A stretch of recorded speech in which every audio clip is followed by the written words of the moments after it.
Hello students, welcome my YouTube channel success of English literature शैली में आपका बहुत बहुत स्वागत है।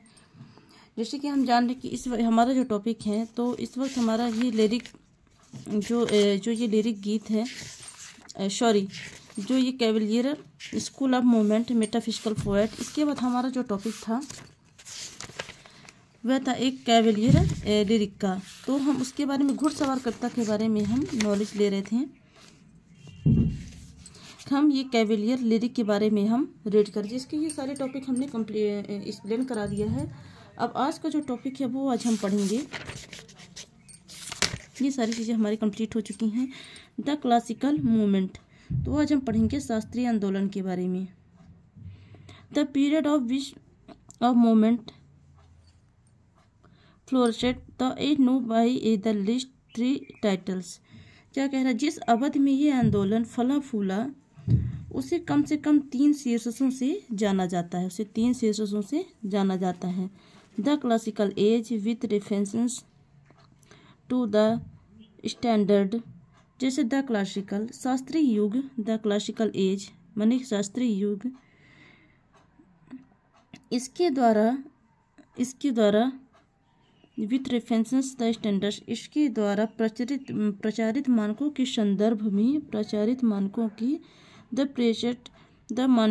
इसके द्वारा प्रचारित मानकों के संदर्भ में द ऑगस्टन एज, मतलब कि इसके ऑगस्टन युग। क्योंकि because is the remembered that for the empowered Augustan in the splendour of its literature. तो ऑगस्टन युग, क्योंकि यह अपने साहित्य के वैभव में सम्राट ऑगस्टन से, द एम्पायर ऑगस्टन सम्राट ऑगस्टन से मिलता जुलता था, है ना, मिलता जुलता था सम्राट ऑगस्टन से। यह कौन? क्लासिकल शास्त्रीय जो हमारा आंदोलन है, ये मतलब ऑगस्टन युग से मतलब यह मिलता जुलता था, है ना। तो डॉक्टर जॉनसन ने ये भी कहा, the doctor Johnson also said the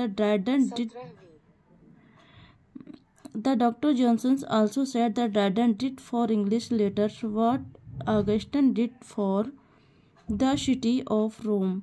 तो डॉक्टर जॉनसन ने ये भी कहा था कि अंग्रेजी अक्षरों के लिए भी वही किया जो ऑगस्टन ने। डॉक्टर जॉनसन ने यही कहा था कि ड्राइडन थे तो वो अंग्रेजी अक्षरों के लिए वही किया जो Augustan did for the city of Rome, जो ऑगस्टन ने रोम शहर के लिए किया था। Which he found brick the left marble and the age of the reason the good sense. जहाँ उन्होंने ईंटें ढूंढी और संगमरमर छोड़ा, found brick the left marble, जहाँ उन्होंने ईंटें ढूंढी और संगमरमर छोड़ा, and age of reason good sense, और रीजन और गुड सेंस का युग था, है ना, कारण और अच्छे सेंस का युग था। Beset at each was that good sense idle the French critical Beaulieu formulated in 1673। तो क्या यहाँ पे कह रहा है कि रीजन और गुड सेंस का युग था। Based as it was on that, जैसा कि यह फ्रांसीसी जो आलोचक हैं, फ्रेंच के जो आलोचक हैं, बोलियो के गुड सेंस आदर्श पर आधारित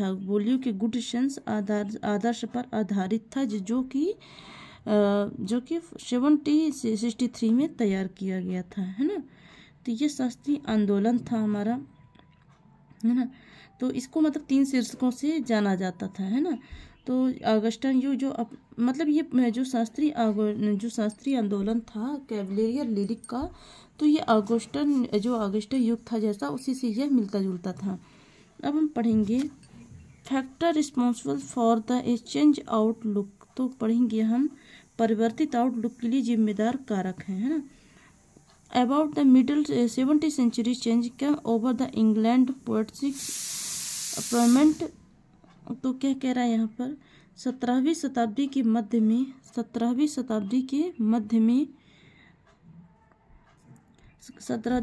के मध्य में अंग्रेजी काव्य स्वभाव में परिवर्तन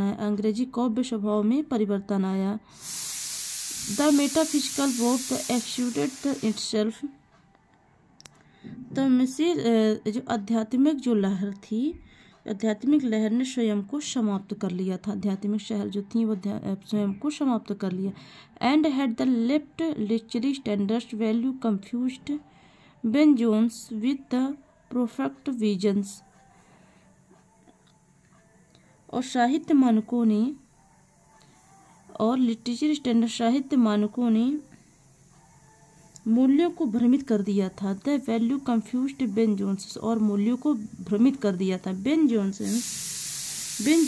ने with perfect vision had seen the danger. Ben Jones ने क्या किया, बेन जोन्स ने भविष्य सूचक दृष्टि को इस खतरे को भांप लिया। बेन जोन्स ने क्या किया था, भविष्य सूचक दृष्टि से इस खतरे को जो था वह भांप लिया था, है ना। And also down way out while old Elizabethan were drawing there the impressions from the matter, तो यहाँ पे क्या कह रहा है, और बाहर निकालने का रास्ता भी दिखाया था। किसने, बेन जोन्स ने, भविष्य सूचक ने दृष्टि को खतरे को भांप लिया था और बाहर निकालने का, and also so we out, है ना। तो क्या कह रहा है यहाँ पर कि बाहर निकालने का रास्ता भी दिखाया था, है ना। जबकि well the older Elizabethans the drawing there the impressions, जबकि पुराने एलिजाबेथेन पुनर्जागरण द्वारा उपलब्ध कराए थे, इम्प्रेशन फ्रॉम द मैटर, है ना, पुनर्जागरण द्वारा उपलब्ध कराए थे। The Greek and the Latin classical made available to them by the renaissance, ये उपलब्ध कराए थे। लैटिन और ग्रीक और लैटिन के क्लासिकल के मामले में अपनी प्रेरणा ले रहे थे, to them the renaissance to found his own statements that the from other word the preferences, तो उन्होंने उसके रूप में अपना अस्तित्व पाया और दूसरे शब्दों में उसे पसंद किया, पसंद किया। तो कुछ इस प्रकार से हमारे शास्त्रीय आंदोलन के बारे में जो कैवलियर लिरिक है तो कुछ इस प्रकार से है।